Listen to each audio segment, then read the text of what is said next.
नमस्कार, मैं हूं नीलू। तो देखिए, ईरान और अमेरिका इस वक्त आमने सामने है। कहा जा रहा है कि कभी भी कोई बड़ा हमला अमेरिका की तरफ से या ईरान भी, जिस तरह से अमेरिका ने उसे घेर कर रखा है, वो कर सकता है। लेकिन इस बीच सब यही कह रहे हैं कि युद्ध ना हो तो ही बेहतर है। और अली खामनेई साहब की बात भी हमने सुनी कि उन्होंने बिल्कुल सामने से कह दिया कि देखिए, अगर दम है तो फिर युद्ध करिए, इस तरह की धमकी मत दीजिए। अब इस बीच एक खबर और आ रही है कि हो सकता है कि बातचीत के मंच पर अमेरिका और ईरान जाए। इन सब बातों पर चर्चा आज हम करेंगे। बातचीत करने के लिए मयंक मेरे साथ है। मयंक, सबसे पहले तो ठीक है, लड़ाई की बातें तो पिछले काफी दिनों से हम देख ही रहे हैं, लेकिन इस बीच दो बड़ी खबरें आई हैं। एक तो बातचीत की खबर आई है कि अब शायद किसी मंच पर बैठकर ईरान अमेरिका बातचीत करेगा, और दूसरी बात जो अब्राहम लिंकन की खबर ये आ रही है कि वो शायद अपनी जगह से पीछे हटा है। तो क्या इस बारे में क्या जानकारी मिल रही है? देखिए, ये जहां से नीलू ने छोड़ा वहीं से मैं शुरुआत करूं और हम आगे की बात करें। लेकिन एक बड़ी खबर मिडिल ईस्ट से कि जो अब्राहम लिंकन है, एयरक्राफ्ट कैरियर अमेरिका का, ये ओमान की खाड़ी तक पहुंच गया था और कहा जा रहा था कि वैसे फारस, ये जो स्ट्रेट ऑफ हॉर्मूज की तरफ बढ़ रहा है, ओमान की खाड़ी में पहुंच चुका है। खबर आई है कि ये जहाज अब पीछे हटना शुरू हो गया है और अरब सागर में पहुंच गया है। देखिए, ओमान की खाड़ी और हॉर्मूज का जो इलाका है, यहां पर ये पहुंच चुका था, लेकिन इसने खुद को पीछे किया और अब ये ओमान की खाड़ी से होता हुआ, पीछे होता हुआ ये अरेबियन सी में आ गया है, अरब सागर में आ गया है। और इसकी सबसे बड़ी वजह जो है वो है हॉर्मूज में ईरान का बड़ा मिलिट्री एक्सरसाइज, जो वो भी दो देशों के साथ, दो देशों के साथ, और उसमें जो है वो चीन के जहाज भी आसपास जो है घूम रहे हैं। इतनी जबरदस्त मिसाइल्स फायर की हैं। प्रैक्टिस चल रही थी, अमेरिका के ऊपर फायर नहीं की, जबरदस्त वॉर ड्रिल चल रही थी। और उसमें जो एंटी शिप्स मिसाइल्स ईरान ने टेस्ट की, एक के बाद एक दनादन।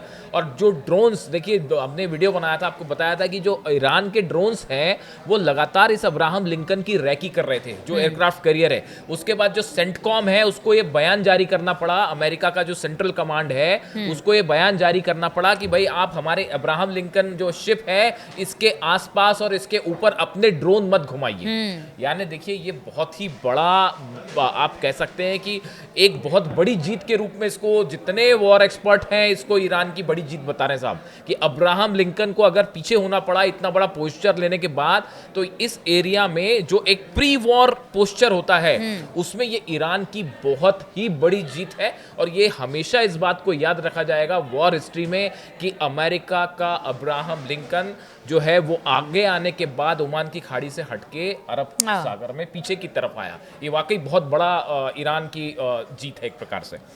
दूसरी, आप जब बात कर रहे हैं, अच्छा एक बात हम यहाँ पे और चर्चा करना चाहेंगे, यहाँ ज़रूरी है कि ये जो सब कुछ चीज़ें हुई और जो बातचीत की बात आ रही है, इसमें हाल ही में अली खामनेई साहब का एक बयान आया, जिसको लेकर नीलू ने वीडियो भी बनाया था।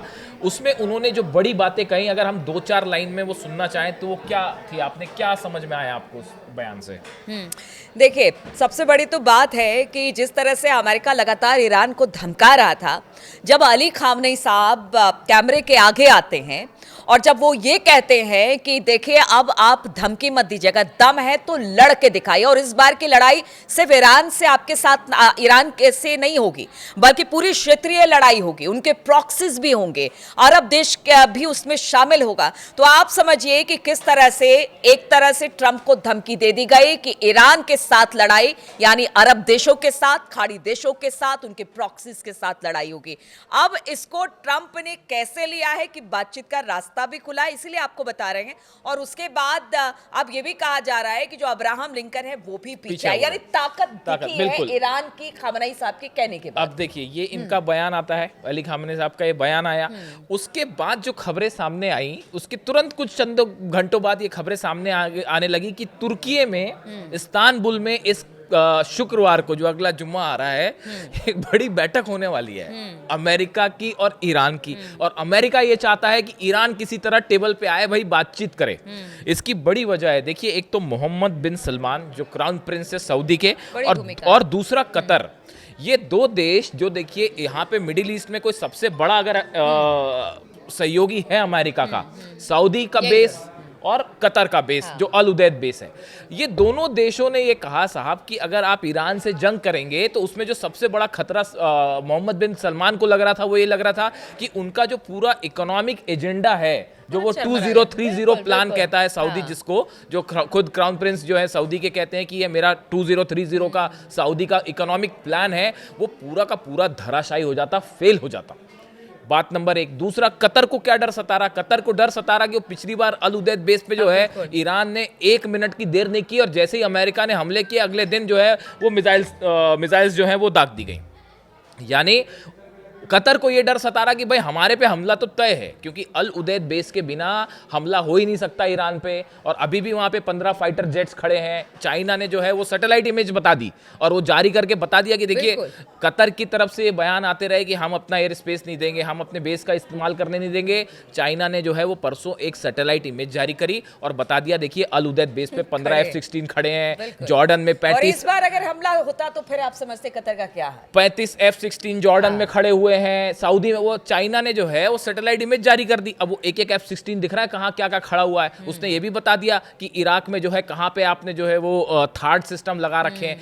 पूरी एक एक जानकारी चीन ने ईरान को दे दी। तो अब कतर को ये लगा कि भाई हम पे तो जो है वो मिसाइल गिरना तय है। तो उन्होंने कहा अमेरिका से कि भैया वॉर मत करो, नुकसान हो जाएगा बहुत। तो अब वो डील वाली बात, अब ये जो है बताया जा रहा है कि शुक्रवार को बातचीत होगी और उसमें अली लारिजानी साहब, एक तो जो सिक्योरिटी काउंसिल के सचिव हैं, वो गए थे रूस, उन्होंने पुतिन से बात की। तो एक इसमें पुतिन की भी अहम भूमिका है, क्योंकि देखिए यहाँ पे वॉर का मतलब है रूस और अमेरिका और चाइना ये सब इन्वॉल्व होते हैं उसमें। ऐसा नहीं है कि पिछली बार की तरह 12 दिन की जंग हुई, आप ईरान अकेला लड़ने वाला था, ऐसा नहीं होने जा रहा था। तो उनकी भी एक बड़ी भूमिका है। और अब समहाउ अमेरिका बातचीत के टेबल पे ईरान को लाने में, यानी ये पहला मौका है कि अमेरिका ज्यादा आतुर है साहब बात करने को। हथियार खुद लेके आए ईरान के करीब, अब लेकिन बातचीत करने के लिए अमेरिका चाह रहा है कि किसी तरह से बातचीत शुरू होए तो भाई जान बचे। अब इसमें दो चीज़ें और हैं। एक तो देखिए मार्को रूबियो जो विदेश मंत्री हैं, उनका बयान आया कि अगर हम ईरान पर हमला कर भी दे, इस बात की कोई गारंटी नहीं कि वहां सत्ता परिवर्तन होगा। जो सबसे बड़ा उद्देश्य है वो इनका, अमेरिका का उद्देश्य था कि किसी तरह अली खामेनी साहब को सत्ता से हटाया जाए। अब अमेरिका इस बात को मान चुका है, इजराइल भी मान चुका है, कई न्यूज़पेपर एजेंसीज में बयान छप गए, खुफिया खबरें भी आ गई कि साहब वो जो सत्ता परिवर्तन का प्लान था विद्रोह करके सब फेल हो गया है। और अगर आप हमला करेंगे कोई गारंटी नहीं है कि वो आप अली खामेनी साहब को हटा पाए। तो जब आपका मकसद ही फेल है तो फिर हमला करने का फायदा क्या? फेल है। यहाँ तक कि मयंक, हमने सुना कि जो ईरानी गवर्नमेंट के कई नेताओं ने ऐसा कहा कि देखिए हमारी मिसाइल तो न्यूयॉर्क तक है और अंदर वॉशिंगटन तक है। बिल्कुल। अब ऐसे में अगर हमला, और ईरान पहले ही कह चुका है कि एक छोटी भूल अमेरिका की, यानी एक छोटा हमला भी वॉर माना जाएगा, और उसके बाद एक बड़ा ये जो स्ट्रॉन्ग पोस्चर लिया ईरान ने, इससे मामला पलट गया। और देखिए ये हुआ कि मैसेज गया कि ईरान डराना वराना भूल जाइए, ये तो मिसाइल तानने को तैयार हैं। वो जितने एंटी शिप मिसाइल हैं वो हॉर्मूज में इतनी जबरदस्त वॉर ड्रिल हुई है पिछले 48 घंटे में कि लोग देखते रह गए कि भाई ये क्या हो रहा है, अमेरिका को अपना शिप पीछे हटाना पड़ गया। अब इससे बड़ी बात और क्या है।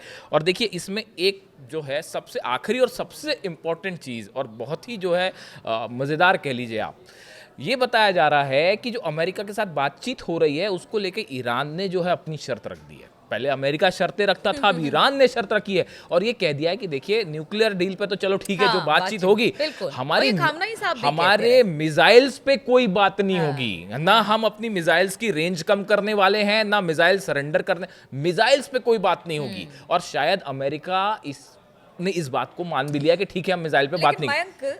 अब इसमें हुआ क्या, देखिए अब इसमें हुआ क्या, अब इसमें घबरा गए हैं बेंजामिन नेतन्याहू। जो अब सबसे बड़ा झटका इसमें नेतन्याहू को लग गया, क्योंकि इजराइल के लिए सबसे जो घातक चीज है वो जो बरस रही थी ना, सेजिल आ रही थी और फतेह आ रही थी और खुर्रम शहर जो गिर रही थी इजराइल के ऊपर, उस सबसे बड़ी कोशिश ये थी नेतन्याहू की कि किसी तरह से ईरान की मिसाइल्स का प्रोग्राम रोक दिया जाए। और अब अमेरिका का देखिए मकसद न्यूक्लियर है, मिसाइल तो है ही, लेकिन अमेरिका को उतनी मिसाइल की चिंता नहीं है। अमेरिका को असली चिंता है कि किसी तरह न्यूक्लियर इनका जो है मामला रोक दिया जाए। तो अमेरिका अपने एजेंडे पे आगे बढ़ रहा है। नेतन्याहू का एजेंडा है कि उनको मिसाइल से खतरा है, मिसाइल हाँ क्योंकि रेंज में है और वो दे दमादम गिरती है मिसाइल, और वो जो है अब तो ICBM में बना ली है।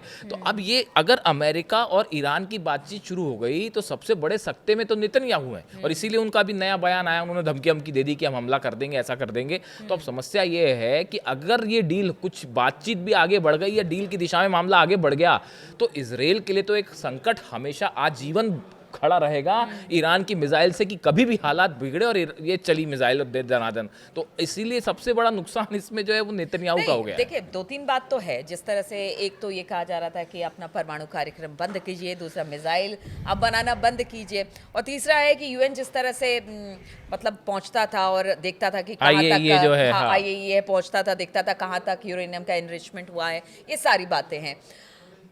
लगता है कि अमेरिका सभी बातों को मान लेगा या कोई बीच का रास्ता निकलेगा, क्योंकि जो जानकार है वो ये भी बता रहे हैं कि शायद अमेरिका की नजर ईरान के तेल पे भी है। बिल्कुल, तो एकदम, मतलब, हाँ, तेल का भी खेल है। तेल का खेल तो पूरी दुनिया में चल रहा है। सब बातों पे सहमति आपको बनती दिखाई दे? अभी देखिए, अभी जो है हर कोई भी जो, और अगर दोनों पीछे नहीं हटते, खड़े मतलब वहीं डटे रहते, तो फिर क्या? देखिए, मैं समझ पाया इसकी बात कि जब भी कोई टॉक्स होती है, इंटरनेशनल टॉक्स होती है, बातचीत होती है, उसके पीछे दो उद्देश्य रखे जाते हैं। कोई भी देश जो है वो ऐसे ही सोचता है डिप्लोमेटिक लेवल पे कि इससे एक तुरंत एक हमें क्या फायदा होने वाला है, मतलब एक शॉर्ट टर्म गोल क्या है और एक लॉन्ग टर्म गोल क्या है। अमेरिका का भी शॉर्ट टर्म गोल ये है कि भाई ये जो इतनी बड़ी जो हथियारों का बेड़ा जमा कर लिया है, भाई खर्चा भी तो रोजाना हो रहा है, जबरदस्त खर्चा हो रहा है। तो अब तो क्या है कि अगर ईरान से बातचीत होगी तो कम से कम ये कहने को तो हो जाएगा कि भाई हाँ, हम ईरान से बातचीत कर रहे इसीलिए रुके भी हैं, और अपना ये जो हथियारों का जमावड़ा है ये पीछे निकालने का एक बहाना मिल जाएगा, कम से कम इज्जत बच जाएगी कि भाई चलो बिल्कुल, चलो ठीक है, हमारी बातचीत हो रही है और बात कंस्ट्रक्टिव हो रही है, हम अपना अब्राहम लिंकन पीछे हटा लेते हैं, रूजवेल्ट जो पहुंचने वाला है, जॉर्ज डब्ल्यू बुश जो एक और एयरक्राफ्ट कैरियर पहुंचने वाला है, उसको भी हमने रोक दिया। तो थोड़ा सा मतलब अमेरिका को बाहर निकालने का, अपने हथियारों को पीछे खींचने का एक बहाना मिल जाएगा और थोड़ी सी इज्जत बच जाएगी कि भाई जंग नहीं हुई, ठीक है हमने। तो कुल मिला के देखिए, जो अमेरिका का पहला उद्देश्य जो मुझे समझ में आ रहा है वो कि एक मौका मिलेगा कि चलो ठीक है, हम अपने हथियार पीछे ले लेते हैं। और दूसरी चीज़ ये है कि जो न्यूक्लियर प्रोग्राम है, देखिए न्यूक्लियर प्रोग्राम रोकने का मतलब ये है कि उसके लिए आपको कोई दूसरा ऑप्शन सामने रखना पड़ेगा, पैरेलल ऑप्शन। अब सवाल ये है कि क्या उसके लिए ईरान तैयार होगा? मिसाइल्स के लिए तो तैयार नहीं है, साफ बोल दिया गया नहीं, और उसकी रक्षा वो बार बार कह रहा है कि हम अपनी रक्षा के डिफेंस कैसे करेंगे हम? हथियार भी नहीं बनाएंगे। हथियार अगर मिसाइल नहीं बनाओगे तो हमला कर दोगे आप, फिर कैसे रक्षा होगी?